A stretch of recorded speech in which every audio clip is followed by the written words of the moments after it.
Buckingham Palace has been thrown into turmoil by a tightly guarded secret that stayed contained for days, until it finally slipped beyond the palace walls. Prince George, the 13-year-old heir, was discreetly removed from London and relocated to a heavily secured military training compound. No public statement, no photographs, no explanation. And when the story eventually surfaced, even seasoned sources inside the royal household were left stunned, struggling to process what the young prince was reportedly forced to endure. Behind closed doors, one name began to circulate in whispers, spoken with equal parts fury and dread: Camilla. Multiple senior aides are believed to have followed orders while ignoring serious concerns. Then an official document carrying unquestionable authority suddenly appeared, at the exact moment the king was away, and the entire maneuver unfolded with such flawless coordination that few could believe it was merely coincidence. As the public tried to piece together what had happened, Prince William is said to have personally seen the conditions under which his son was kept. And from that moment, a stark warning began to echo through palace corridors like a threat carved into stone. William will neither forgive nor forget anyone who dares lay a hand on his child, regardless of rank, title, or blood. So who authorized George's placement in such a brutal training program? And as William prepares his response, is there still space on the throne for anyone tangled in the fallout? That night, weeks earlier, the crystal chandeliers above Buckingham Palace poured light into the grand hall, scattering a million shimmering reflections across polished metals and diamond-studded jewels. This was not merely a New Year's royal ball. It was a carefully constructed arena where every movement was intentional, every smile rehearsed, and every glance carried centuries of meaning. At the center of it all stood Queen Camilla, a woman who had traveled from the realm of whispered speculation to the very edge of the crown itself. Now in her 70s, she carried a composure that felt almost cold. To Camilla, authority was never something simply inherited. It was something that had to be reinforced, again and again, until the world accepted it as permanent. She knew the Parker Bowles legacy needed a firmer foothold in history. Before future turbulence arrived, she wanted something undeniable in place, something no scandal, no change of reign, and no shifting public mood could undo. Opposite her floated Catherine, the Princess of Wales, composed, elegant, effortless in her restraint. After more than a decade inside the royal family, Catherine had developed an instinct for the smallest shifts in palace temperature, the subtle pauses, the altered routines, the conversations that stopped mid-sentence when she entered the room. Her presence was more than grace, it was protection, a quiet barrier around her son. At only 13, Prince George already carried the calm poise of a future monarch, steady, watchful, and painfully aware that his life would never belong fully to him. Inside those palace walls, he was simultaneously the monarchy's treasure, its future, and its most vulnerable target. And from the very start, something about this year's celebration felt wrong. Among the gathered entourage, a younger figure appeared with unsettling confidence: Freddie Parker Bowles, Camilla's grandson.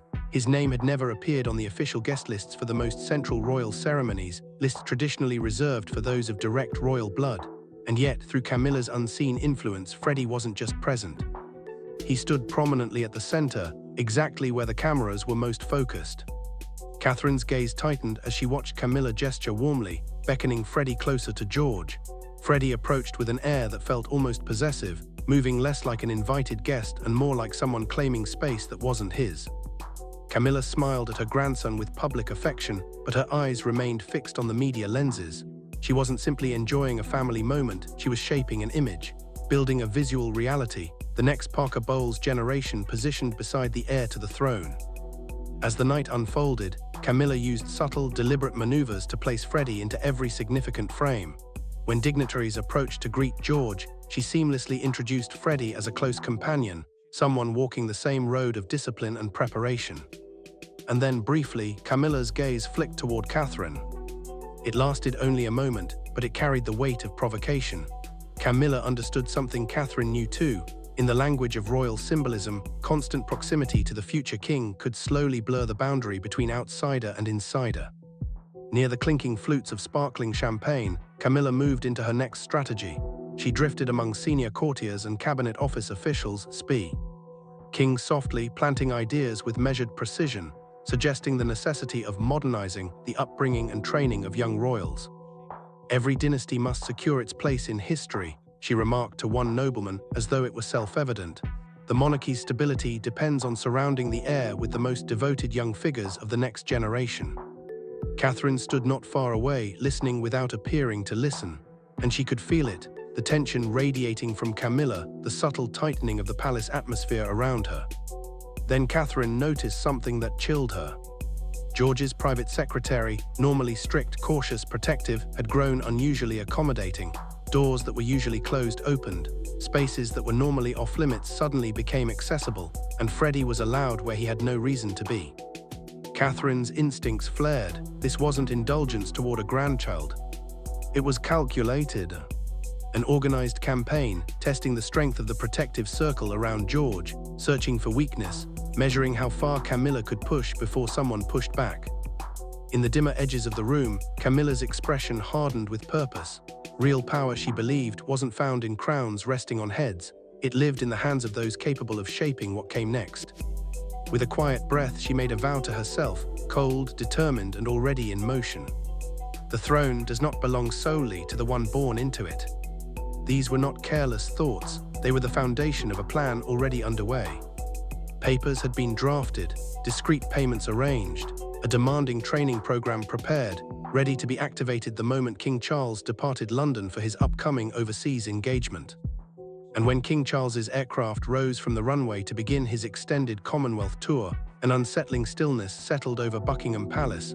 To the public, nothing appeared out of the ordinary. The monarchy continued its routine as it always did: engagements, speeches, controlled appearances. But to Camilla, the king's absence created a rare opening, space in which plans long restrained by his presence could finally be carried out.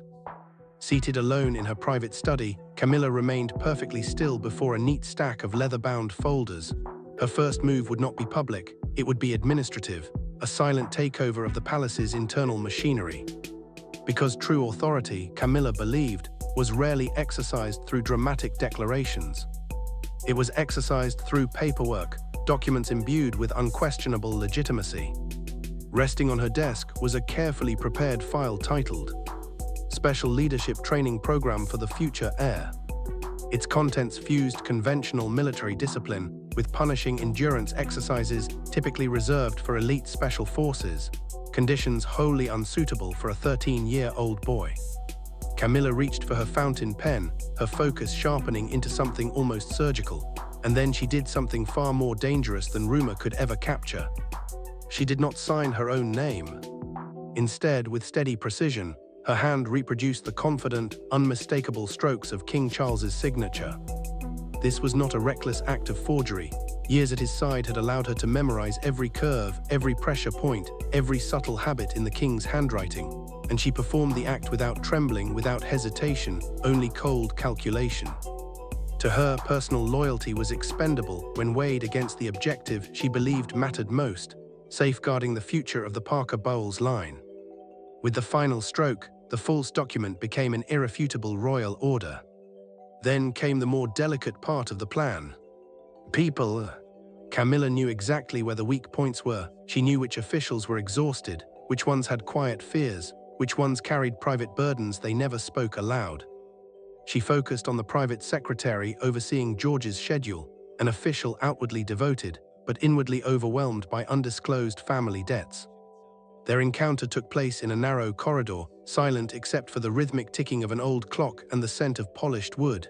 Camilla did not threaten, she didn't need to. She presented a slim envelope containing the details of a discreet financial transfer, channeled through an unnamed intermediary fund. All she needed was agreement without objection, a willingness to look away. With that single concession, the prince's itinerary could be altered without ever alerting William or Catherine. The true cost of the bribe wasn't financial. It was moral, a conscience bent beneath the weight of royal power. Elsewhere inside a dim office in the security department, a junior assistant paused while digitizing documents. His attention lingered on the signature at the top of the training plan. There was a minuscule irregularity, barely visible, a tiny spacing error between two letters that differed from archived examples. It was the kind of detail only extreme vigilance would notice. And he noticed. But before he could voice concern, an urgent directive arrived from the Queen's office. All related files were to be sealed and dispatched immediately under top national security classification. Silence was enforced. The truth was buried. Prince George remained unaware that he had become a pawn in something ruthless. At 13, his world was still shaped by simple instincts: to make his father proud, to earn his grandfather's approval, to prove he was worthy. So when he was told he had been selected for a special leadership program, it didn't sound like punishment. It sounded like recognition. It sounded like honor. He packed his belongings with youthful enthusiasm, never realizing the trusted circle around him had already been dismantled, quiet replacements made, loyalty purchased, the safeguards removed one by one. On the fog-laden morning George departed for the remote training facility. Thick mist clung to the palace gardens like a warning no one wanted to speak aloud. From behind a window, Camilla watched as the car carrying the young prince passed through the iron gates. She felt no doubt, no concern for his well-being. Only a subdued satisfaction. In her mind, she could already see the reports she expected to arrive. George worn down, George pushed past endurance, George displaying fractures under pressures no child should ever face. And she believed those records would serve her purpose, to persuade the court that the heir required alternative support, and to justify a shift in influence where Freddie Parker Bowles could step forward into the space she intended to carve open. The military training compound was hidden deep in the forested northern mountains, an isolated stronghold where harsh discipline could be enforced far from public view. There, George was thrown into a schedule that went far beyond anything appropriate for his age. Under the pretext of shaping a sovereign's resolve, he was forced into freezing night marches, endless hours standing rigid in torrential rain, and psychological trials engineered to apply relentless pressure. But one part of the story Camilla hadn't planned for, couldn't plan for, arrived without warning. Princess Anne. Her sudden appearance at the base was never part of Camilla's design. With decades of military involvement behind her, Anne carried an instinct honed to detect when something felt wrong. The moment she stepped from the vehicle, her sharp gaze caught it, the strain on the officers' faces, the stiff, uneasy welcomes, the nervous politeness that didn't feel like respect. And then she saw George. The grandson who had always seemed so calm now looked utterly miserable. His uniform hung awkwardly, soaked in mud. His small frame shook from cold and exhaustion.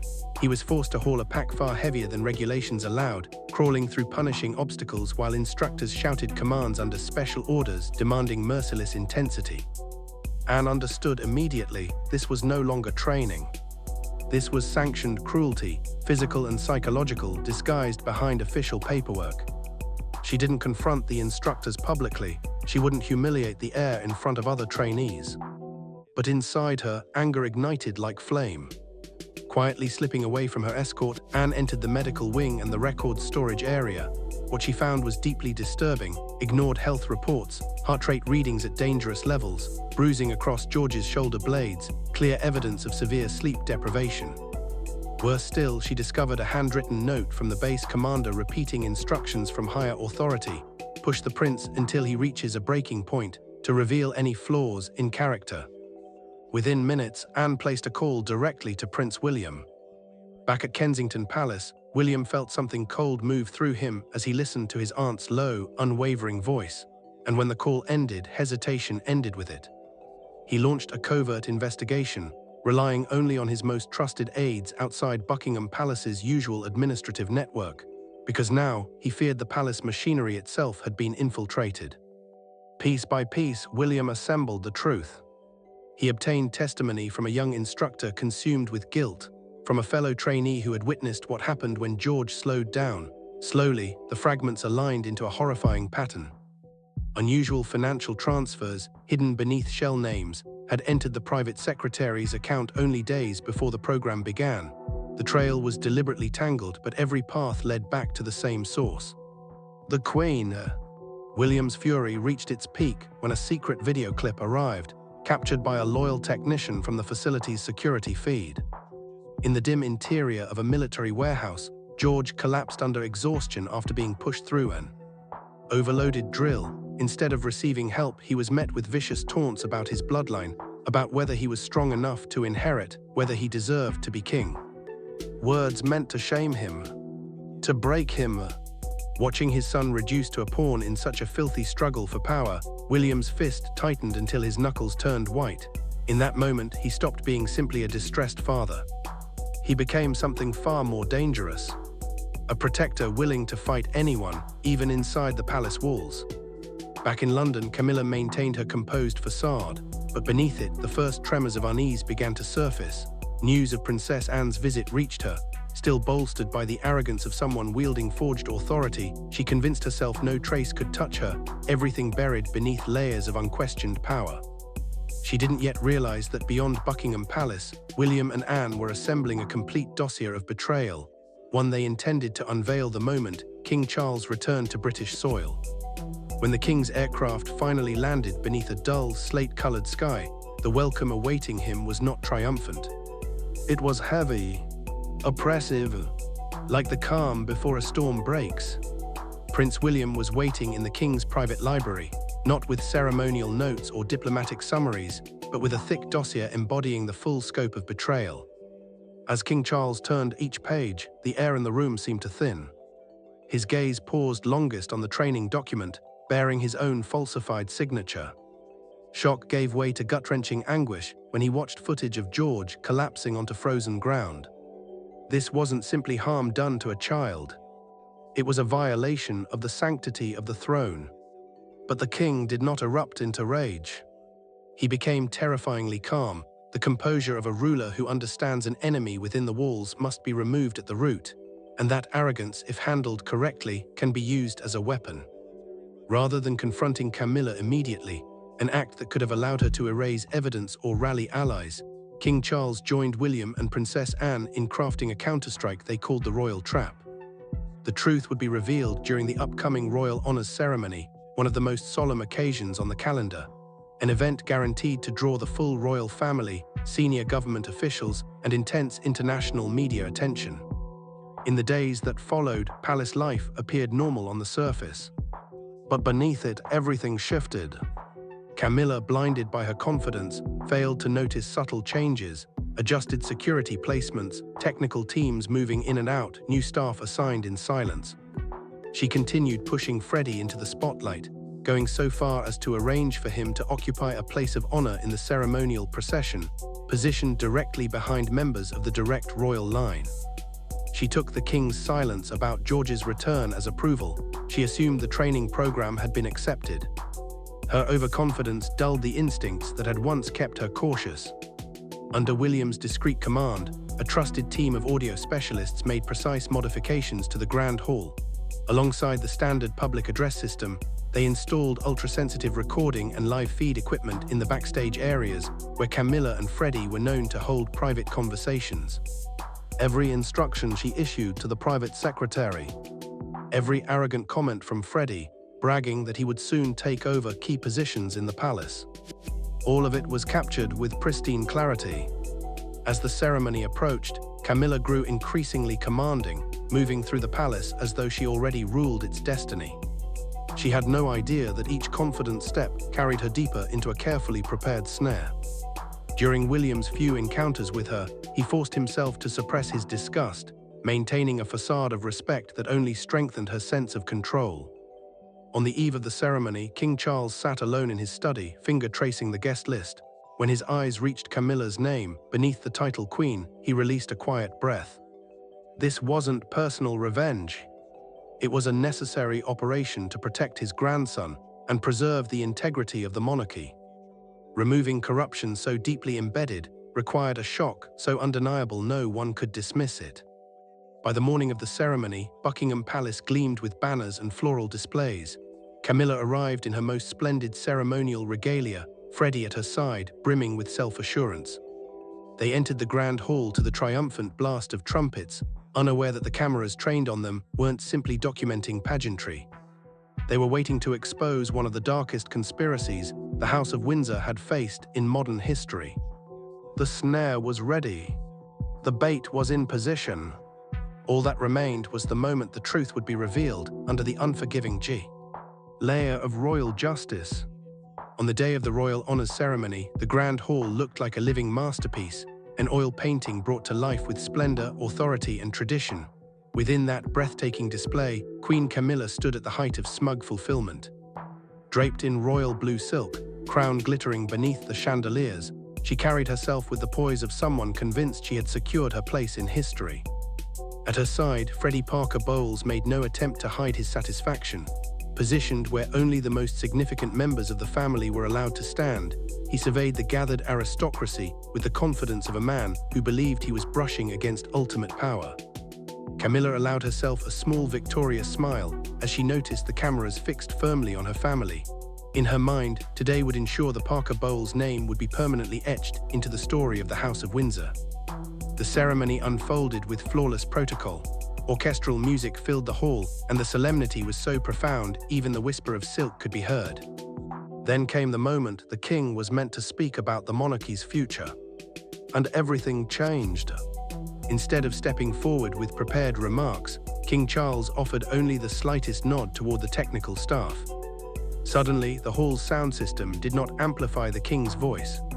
Static cracked through the air, sharp, sudden, then cleared into something unmistakable. Camilla's own voice. A recording played of her issuing instructions to the private secretary, speaking of bribe transfers, demanding Prince George's confidence be broken at the training camp. The grand hall plunged into suffocating silence. Hundreds stood frozen, breath caught in their throats. Camilla's mind lurched from disbelief into terror, color drained from her face beneath immaculate makeup. Her fingers clenched around her fan as her hands began to shake uncontrollably. She turned toward King Charles, searching for rescue, for explanation, but he remained unmoving, cold, fixed stone. And the ordeal had only begun. On the massive screens prepared for broadcast, the visuals shifted. The radiant images of ceremony vanished, replaced by grainy black and white security footage. George collapsing into mud. Medical reports flashing across the screen. And most damning of all, close-ups of the king's forged signature on the training document. Each image struck like a blade, cutting apart every strand of authority Camilla had spent years weaving. Freddie, who moments earlier glowed with pride, seemed to fold inward as the next recording played. His own voice backstage sneering at palace staff, bragging that the future queen would clear the way for the Parker Bowles family to take control. His arrogance, his ambition, exposed before Britain's most discerning eyes. A restrained unrest moved through the audience, admiration curdled into disgust, faces that once smiled now held contempt. Across the hall, William and Catherine stood firm, expressions cold, unwavering, offering not even the smallest hint of sympathy. They weren't there for spectacle. They were there for justice. King Charles stepped forward. Only then did his voice fill the hall, low, heavy, absolute. He did not shout, he didn't need to. The truth had already struck with devastating force. On the spot, he delivered a judgment that would echo through history. All privileges were to be permanently stripped away, and the entire Parker Bowles family would be removed from every royal guest list and event from that day forward. Camilla would keep her legal title as queen, but she would be severed from political influence and public duties, condemned to exist in silence, isolated within the palace's shadows. In that instant, Camilla understood with chilling clarity. It was finished. In the aftermath of the ceremony's shockwave, Buckingham Palace returned to its familiar quiet, but it was a quiet that felt cleansed. The final remnants of the Parker Bowles presence were removed with cold precision and permanent discretion, as though they had never walked those halls at all. No dramatic public trial was needed. Exile came through cancelled clearances, locked rooms, and the unwavering hush of courtiers who once gathered eagerly around Camilla. Queen Camilla now existed in lavish seclusion. Staff still attended her needs, her title remained intact, but the palace around her felt hollow. No secret meetings.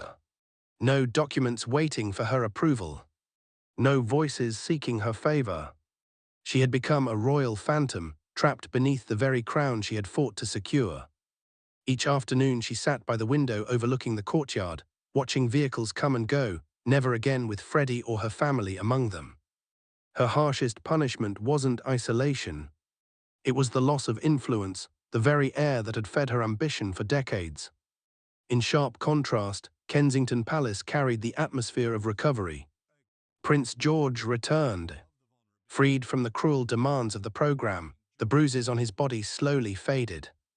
But the deeper wounds took longer. Catherine withdrew from public duties, dedicating herself to her son. She spent quiet afternoons with him in hidden gardens where soft birdsong replaced the shouts of instructors, where peace slowly returned to a mind that had been forced too early into fear. She spoke little of betrayal or palace power. Instead, she guided George back to something simpler: how to plant rose cuttings, how to feel life rising through soil, how to understand that real strength doesn't grow from cruelty. It grows from compassion. Prince William's role as protector became undeniable. To the public and the court alike, he was no longer only the composed heir. He was a father who would tear through any darkness to protect his child. A leader capable of defending the monarchy's foundation against threats, even from within. He spent long hours beside George, not lecturing about protocol, but sitting with him over history books, telling stories of rulers who endured not through manipulation but honor.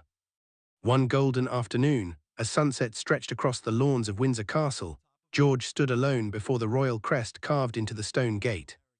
The fading light caught the lion and unicorn, making them gleam like a quiet promise.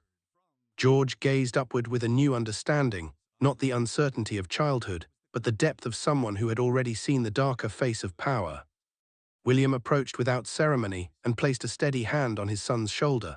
The warmth grounded George more than any speech could. William looked into his son's eyes and saw a maturity that had come painfully, but inevitably. In the hush of Windsor's timeless stone, he spoke gently, reminding George what the throne truly meant. Ambition and ruthlessness may allow someone to seize power, but the throne, the nation's symbol of stability, survives only when protected by those willing to defend it with honor. George gave a small, meaningful nod. He understood. Behind him stood a family prepared to face anything to shield him. Ahead waited a future he would one day carry himself, armed with clarity forged through storm and trial. Now that the story has ended, what do you think? Was Queen Camilla's downfall the unavoidable consequence of an unethical conspiracy? Or did she fall because she underestimated the fierce parental instinct and quiet strength of Prince William and the Princess of Wales? Share your thoughts in the comment section below. And don't forget to like, share and subscribe for more stories like this. Be sure to click the next video appearing on your screen, you'll enjoy it.